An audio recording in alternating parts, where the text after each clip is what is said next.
22 h sur Télé Djibouti. Merci à vous de nous rejoindre. Voici les principaux titres de cette édition. Le président de la République reprend la réunion avec la haute administration et la décentralisation était à l'ordre du jour cet après-midi. Et sécurité et économie au centre de la visite de Mohamedou Buhari aux États-Unis. Merci à vous de nous rejoindre. Le président de la République, Ismaël Omar Guelleh, a dirigé aujourd'hui, dans l'après-midi, au palais présidentiel, une importante réunion autour de la notion de décentralisation.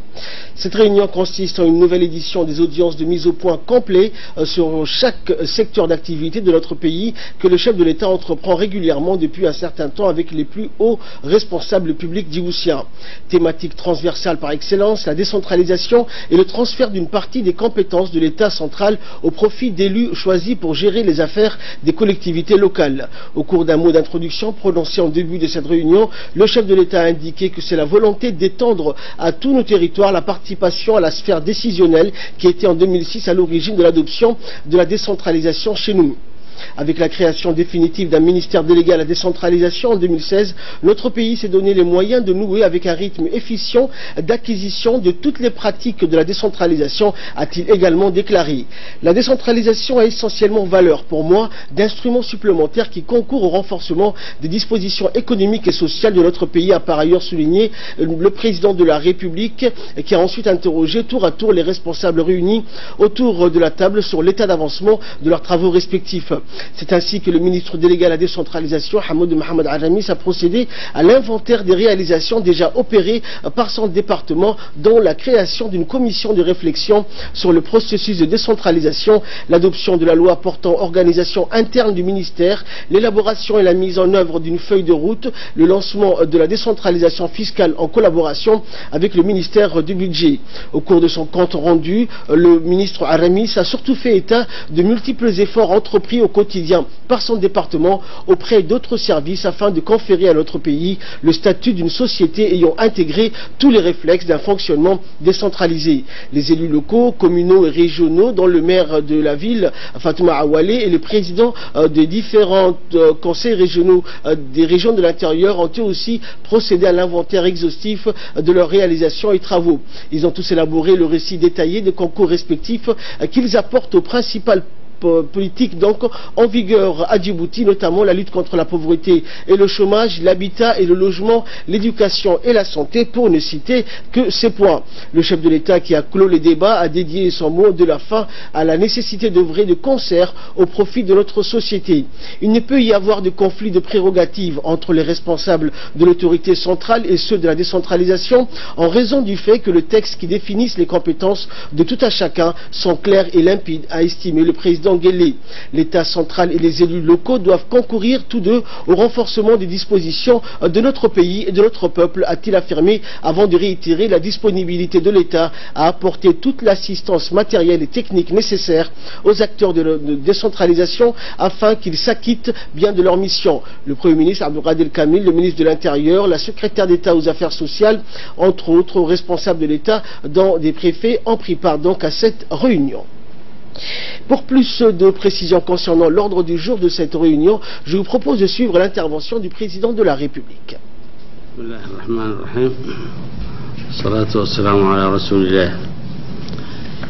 Comme je disais, c'est l'avant-dernière réunion de concertation et de mise à jour de nos programmes.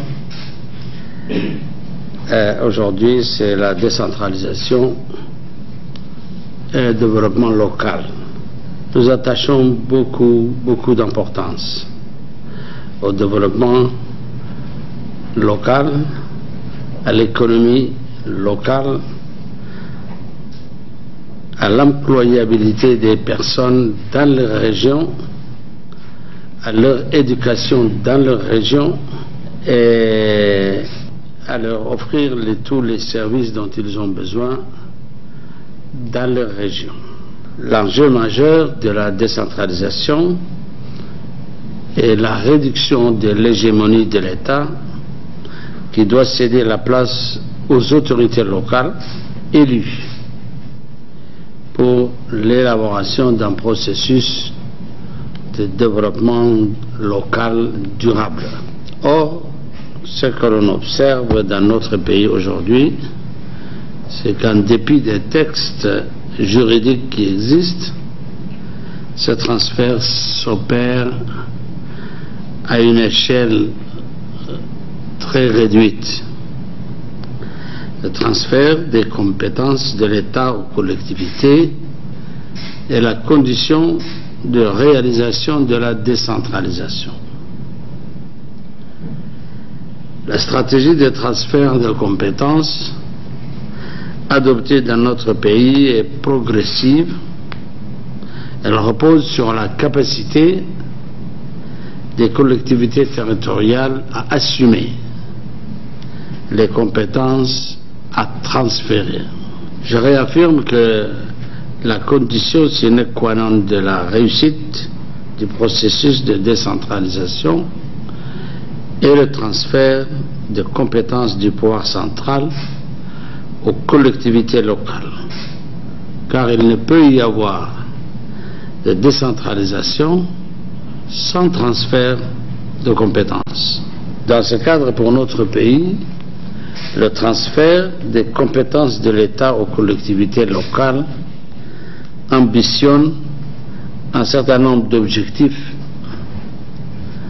dont notamment l'accélération du développement local durable et la consolidation des bases de l'édifice démocratique. Pour promouvoir la bonne gouvernance locale, la réalisation efficace de l'équipement de base dans toutes les parties habitées du territoire national. Ensuite, promouvoir l'éclosion des compétences et initiatives locales. Impulser une nouvelle dynamique au profit des économies locales. Offrir aux populations concernées l'opportunité de prendre véritablement en main leur propre développement. Poursuivant, le président Guelleh est revenu également sur l'importance de la décentralisation et le partage de responsabilités entre l'État et les collectivités territoriales. Notre pays a réalisé des avancées significatives, parmi lesquelles il convient de souligner un riche corpus juridique, des élections locales régulièrement organisées depuis 2006, un début de transfert de compétences dans les domaines, entre autres, de l'état civil et de la voirie, une mise en place des mécanismes participatifs tels que les comités de coordination du développement régional et les comités locaux de développement pour une conduite concertée du développement local. Une élaboration participative de 4 plans régionaux de développement. L'introduction récente d'une fiscalité locale.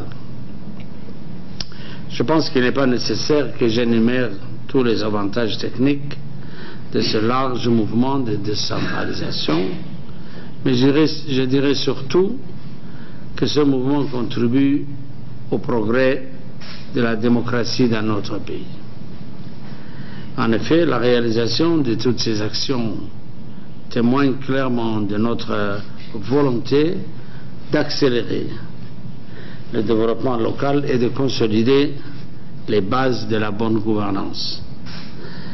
Notre pays a volontairement adopté le principe de progressivité qui signifie que les compétences sont transférées au fur et à mesure aux collectivités en fonction de leurs capacités, de leurs moyens et de l'adhésion des acteurs. Toutefois, nous devons rester très vigilants pour que ce principe de progressivité ne soit pas un prétexte pour ralentir le processus de décentralisation. Par ailleurs, nous devons absolument réussir le couplage de la décentralisation et de la déconcentration. j'accorderai une attention particulière pour que tous les ministères soient représentés dans chaque région et que tous les services de l'État soient implantés au niveau territorial. Chacun doit être convaincu qu'une bonne décentralisation doit obligatoirement s'accompagner d'un redéploiement territorial du personnel technique de l'État pour offrir aux structures décentralisées l'appui dont elles ont besoin. Nous devons franchir tous ces obstacles, vaincre toutes les réticences et obtenir l'adhésion de tous afin de faire de la décentralisation le moteur du développement local durable. Les recherches sur les ressources naturelles disponibles doivent s'effectuer à travers des études socio-économiques pour permettre de contribuer au développement économique local. Nous savons que nous avons un certain nombre de matériaux et de minerais qui se trouvent dans notre pays et qui doivent être mis en valeur. Il va falloir faire des missions en s'appuyant sur les études qui existent et ceux qui doivent être menés pour l'exploitation de ces ressources naturelles dont nous avons besoin et que nous importons de l'extérieur. Nous devons avoir les capacités techniques, scientifiques et financières aussi. Et à l'issue de la réunion, le Premier ministre Abdelkader Kamil est revenu donc dans une interview qu'il nous a accordée sur les différents points qui ont été discutés durant la réunion avec le chef de l'État. On écoute le Premier ministre. De coordination a suivi aujourd'hui aussi son cours. Vous vous rappelez, il y a déjà 2 semaines, tous les après-midi, on tenait des réunions de coordination et le président de la République tenait à mettre au point un certain nombre de données qui n'ont pas été réalisées ou mal réalisées. Et donc aujourd'hui, le thème de la décentralisation et le développement local était donc en discussion. Le gouvernement attache beaucoup d'importance au développement régional et local. Il a été question d'évaluer les acquis, de cibler les faiblesses et de programmer les perspectives. Des débats fructueux entre les institutions décentralisées et le président de la République ont été enrichissants, tant sur la forme que sur le fond, sur l'amélioration des processus de la décentralisation et le transfert aussi des compétences. Parce que la décentralisation commence d'abord par le transfert des compétences et après on tend vers la décentralisation et l'administration décentralisée aussi. Et pour le ministre délégué à la décentralisation, Hamadou Mohamed Aramis, il était principalement question aujourd'hui de redéfinir les stratégies et s'interroger surtout sur les obstacles à la réalisation des objectifs déjà arrêtés. La réunion qui a eu lieu sous la conduite du président de la République était intéressante. C'est une réunion vraiment qu'on a senti important et indispensable.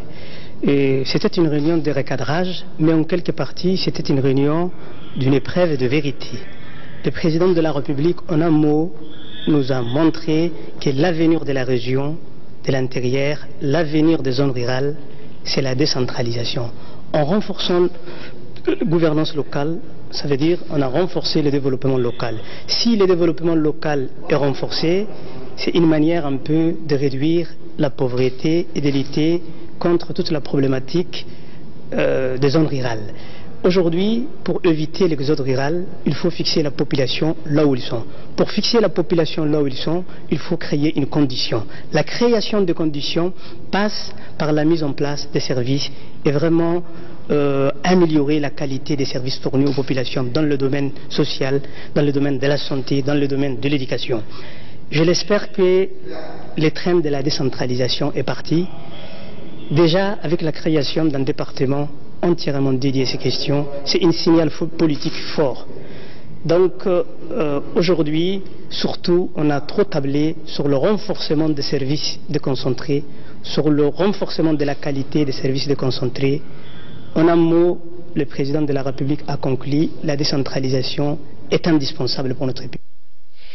Et voilà donc tout ce que l'on pouvait retenir de la réunion de cet après-midi avec le chef de l'État. Nous allons revenir brièvement sur cette réunion et les principaux points qui ont été à l'ordre du jour avec Samatar Saïd. Bonsoir Samatar. Bonsoir Ahmed. Alors Ahmed, le processus de décentralisation est très jeune dans notre pays. Il faut rappeler que les élections locales ont été organisées en 2006 et le renouvellement des mandats des élus locaux ne date que de 2012.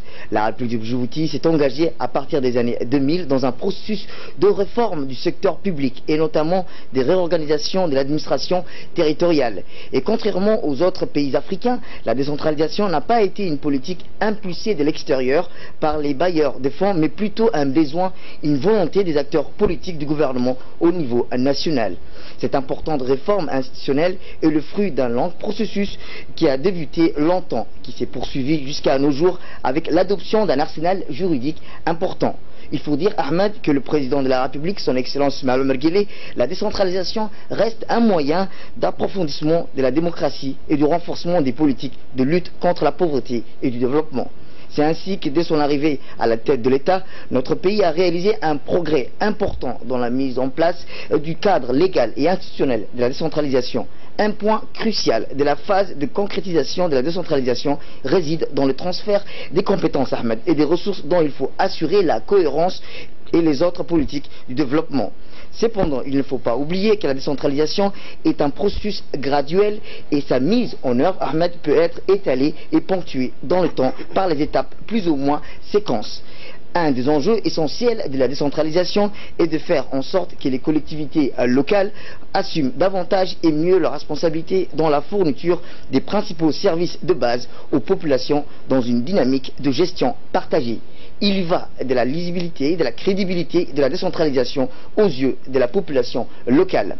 Il faut voir, Ahmed, que toutefois que les ressources humaines restent le parent pauvre de la décentralisation. Et c'est l'un des points soulevés par le chef de l'État cet après-midi, afin que des solutions soient rapidement mises en place pour combler ces déficits en ressources humaines. Un élément qui, Ahmed, permettra d'asseoir à coup sûr le processus de décentralisation dans notre pays, avec des collectivités décentralisées, responsables et plus compétentes dans leurs actions. Merci Samatar pour cette analyse. Dans le reste de l'actualité, le ministre des Affaires musulmanes, de la Culture et des Biens Warf, Moumin Hassan Barré, a présidé ce matin au Palais du Peuple une cérémonie dédiée au lancement de la campagne de promotion du Saint-Coran organisée par l'attaché religieux de l'ambassade d'Arabie Saoudite à Djibouti. Cette cérémonie a vu la participation du chargé d'affaires à l'ambassade d'Arabie Saoudite, Hassan bin Mohamed Ahmari, l'attaché religieux, Cheikh Abdurrabbu Ahmed Hakami, ainsi que des représentants du corps diplomatique et de nombreux savants et prédicateurs. La campagne, qui intervient 2 semaines avant le mois béni du Ramadan, comprend notamment des cours et des formations scientifiques, le concours du Saint-Coran et une exposition du Saint-Coran. Plusieurs centres de mémorisation du Saint-Coran à Djibouti-Ville et des régions de l'intérieur vont participer à cette campagne organisée en coopération avec le ministère des Affaires musulmanes, de la Culture et des Biens Warf. À cette occasion, le ministre Moumin Hassan Barré a lancé électroniquement cette campagne du Saint-Coran. L'attaché religieux de l'ambassade d'Arabie Saoudite à Djibouti, Cheikh Abdurrabbu Ahmed Hakami, a souligné dans son intervention à l'occasion que l'importance du Coran dans la vie des musulmans est passée en revue les efforts déployés par le Royaume d'Arabie Saoudite au cours des dernières décennies afin de servir le Saint-Coran et la Sunna de notre bien-aimé prophète Mohammed, paix et salut de Dieu soit sur lui. De son côté, le ministre des Affaires musulmanes, de la Culture et des Biens Warf, Moumin Hassan Barré, a exprimé dans son discours sa satisfaction de parrainer cette cérémonie dédiée au lancement de la campagne du Saint-Coran par l'attaché religieux de l'ambassade d'Arabie Saoudite à Djibouti. Le ministre a profité également de cette occasion pour saluer les efforts déployés par le président de la République afin de servir le Saint-Coran, y compris le concours organisé par le ministère au cours du mois béni du Ramadan chaque année, avec la participation d'un grand nombre pour la préservation des pays donc de la région et pour le concours et les prix. Toujours dans la continuité de leur déplacement dans les localités périphériques de la région d'Iki, la délégation conduite par le ministre de l'Énergie chargé des ressources naturelles, Younous Ali Guedi, s'est rendue ce week-end dans les localités de Sankal et de Cheikh Haïti, où ils ont distribué donc aux familles un important don composé de kits solaires comprenant un panneau solaire mobile, 3 lampes et une station radio, des moustiquaires imprégnés, des ustensiles de cuisine et des vêtements aux habitants des localités concernées. Accueillis avec enthousiasme par la population locale, les membres de la délégation se sont d'abord entretenus avec les représentants de la communauté locale pour leur expliquer les tenants et aboutissants de ces dons qui leur sont apportés. Après avoir remercié les habitants pour l'accueil chaleureux qui leur a été réservé, le ministre de l'Énergie a expliqué que ce don intervient dans le cadre d'un programme initié par le chef de l'État dans le but de faciliter l'accès à l'énergie aux populations des zones rurales et contribuer ainsi à l'amélioration de leurs conditions de vie, en précisant qu'un don similaire sera offert aux habitants de toutes les localités rurales dépourvues d'électricité. Et pour sa part, le préfet de la région d'Ikil, Mohamed Cheikhou, s'est dit réjoui donc de la mise en œuvre de ce programme d'appui aux populations de localités rurales qui vivaient dans l'obscurité et dont le mode de vie sera désormais amélioré grâce aux kits solaires qui leur permettront d'accéder gratuitement aux sources d'énergie H24. Enfin, la délégation a procédé à la remise des dons aux différents bénéficiaires. Le ministre a ensuite expliqué donc l'importance de l'accès à l'énergie qui, a-t-il souligné, constitue un facteur essentiel de développement et de lutte contre la pauvreté, en rappelant donc les impacts que ces kits solaires auront sur le bien-être des ménages. Toujours en nouvelle nationale, nous avons déjà installé sur Antoukoul, un campement nomade du village de Sankal, et la différence s'est fait voir. C'est kit solaire qui est composé de 3 lampes, plus une grande lampe qui allume tout le Toukoul, et des prises de recharge téléphonique, plus une prise et une radio intégrée déjà sur le chargeur et la batterie du kit solaire. Mais on ne s'est pas arrêté là. Nous avons aussi octroyé aujourd'hui, avec l'aide mes frères et sœurs du gouvernement, notamment du ministère de la Santé, qui nous avait transmis et donné des moustiquaires pour nos concitoyens, mais aussi la secrétaire d'État à la Solidarité, qui nous avait donné des vêtements et des ustensiles de cuisine pour les familles de toutes ces localités. Donc aujourd'hui, nous sommes plus que contents d'avoir octroyé, et la différence s'est fait sentir déjà en notre présence déjà. Ça ne s'arrêtera pas là. Les kits se déploieront un peu partout dans tous les pays. Nous allons entamer la distribution des kits solaires restants dans toute l'étendue du territoire national, du sud au nord, d'est en ouest. Et la prochaine étape sera bientôt connue, et mes équipes et mes collaborateurs et mes frères des autres départements ministériels se déplaceront certainement avec moi. Toujours en nouvelle nationale, la fête des travailleurs est commémorée par un jour férié chômé le 1er mai dans la plupart des pays ayant institué une telle fête. Le ministre du Travail chargé de la réforme de l'administration, Hassan Idriss Samrié, a fait une déclaration en honneur du 1er mai 2018 qui est jour férié chômé et payé. Et dans sa déclaration, le ministre du Travail a fait le bilan de la réalisation du gouvernement en matière de travail et a rappelé l'importance du travail pour l'émergence d'une société moderne. On écoute la déclaration du ministre. Jour symbolique décrété fête de travail par la communauté internationale, j'adresse au nom du président de la République, du gouvernement et en mon nom propre un message d'espoir et de solidarité à nos forces vives. Je souhaite une bonne et heureuse fête de travail à tous les travailleuses et travailleurs. Je formule le vœu pour que les rapports sociaux restent apaisés et que dans le dialogue, nous arrivions à nous rassembler autour d'objectifs communs pour répondre aux priorités et faire face aux difficultés afin de surmonter les défis. La lutte contre le sous-emploi et l'urgence sociale et nécessite un engagement et une détermination. Le gouvernement prête une grande attention à tous vos doléances, partage vos craintes. Malgré les efforts entrepris, il reste beaucoup de chemin à parcourir. Le chômage reste présent et frappe particulièrement notre jeunesse. Il est donc essentiel pour les partenaires sociaux d'agir ensemble pour assurer la cohésion sociale. Le 1er mai est aussi le moment indiqué pour faire le point sur les avancées sociales et d'écouter les attentes exprimées par les travailleurs. L'année écoulée a été riche en événements importants. Sur le plan institutionnel, elle est marquée par les élections législatives.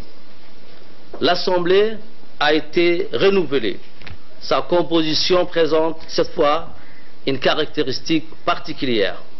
Des progrès ont été accomplis dans la dimension genre en allant vers une meilleure intégration politique et économique de la femme dans la société. La femme djiboutienne a accédé à la fonction du parlementaire en nombre important. L'autre enseignement que l'on peut tirer de ces scrutins est l'attachement du peuple djiboutien au projet présidentiel. Cette adhésion n'est pas le fruit du hasard, mais la résultante de la politique de développement impulsée par le chef de l'État, basée sur la valorisation des atouts de notre pays. Cette vision est concrétisée par la construction de plusieurs ports dans la capitale et les régions pour faire de Djibouti une plateforme internationale d'échange et de transit. La création d'emplois, le chômage des jeunes constituent les principales préoccupations du gouvernement qui s'y emploie à y répondre. Les ports et les zones franches offriront des opportunités de création d'emplois. La croissance reste à un niveau appréciable et nous donne toutes les raisons d'espérer à un meilleur avenir.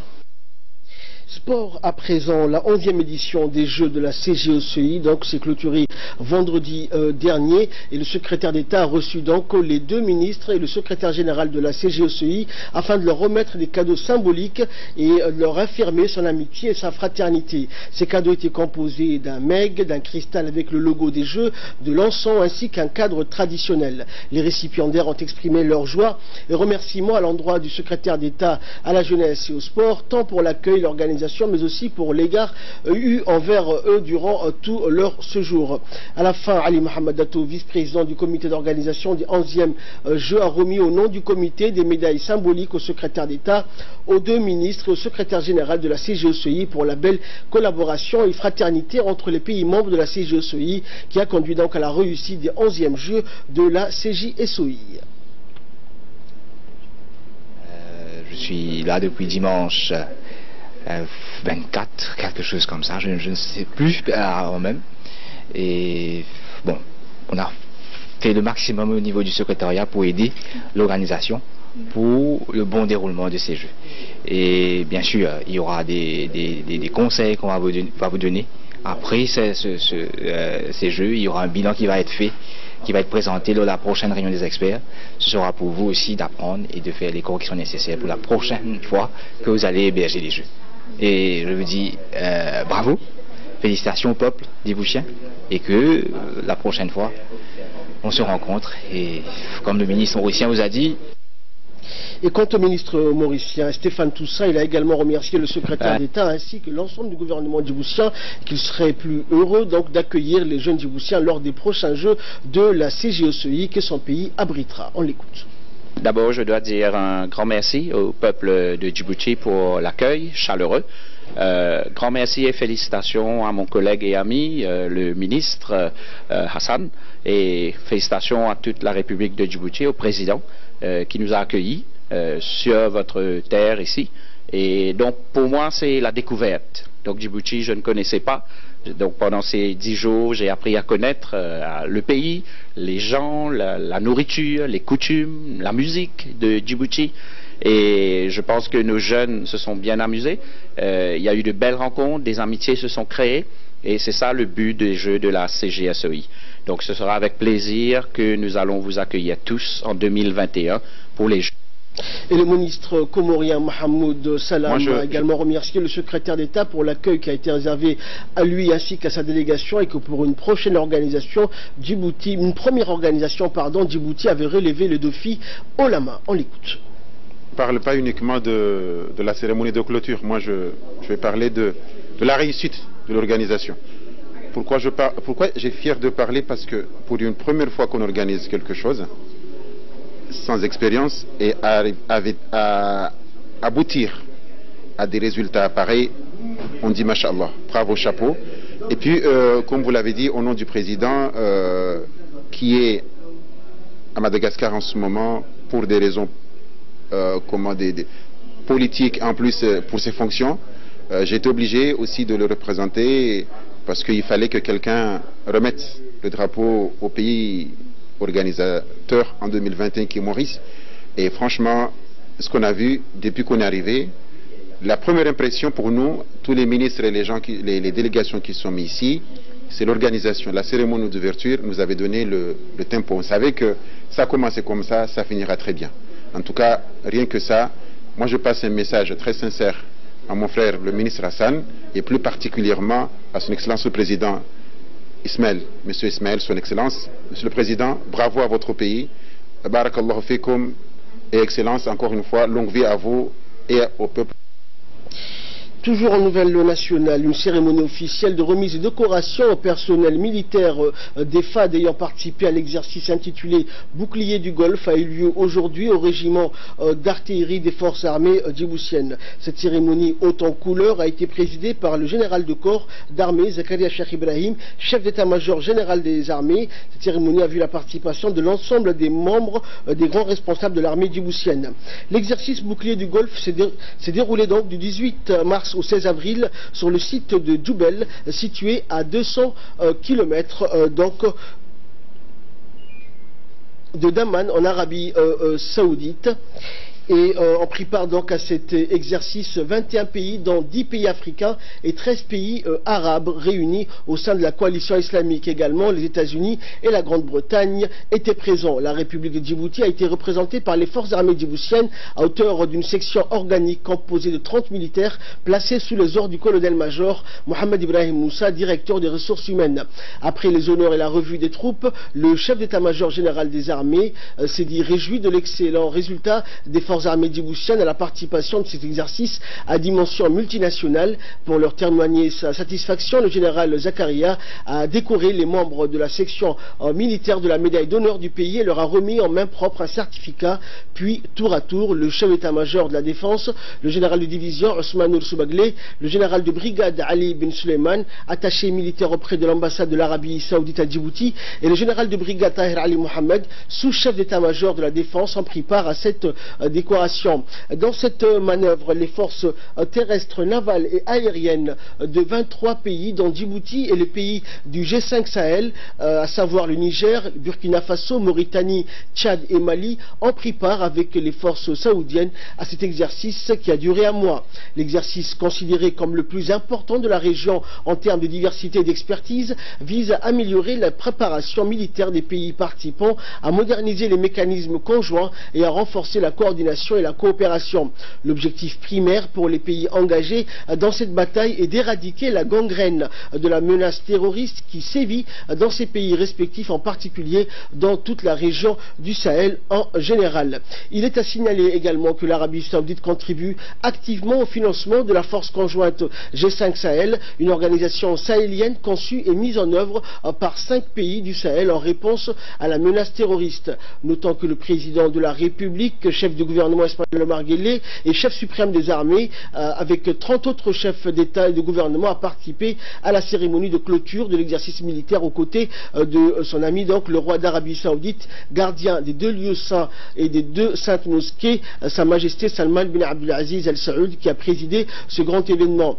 Comme la tradition l'oblige, la cérémonie a été rythmée par les chants et danses traditionnelles et s'est clôturée par la photo de famille.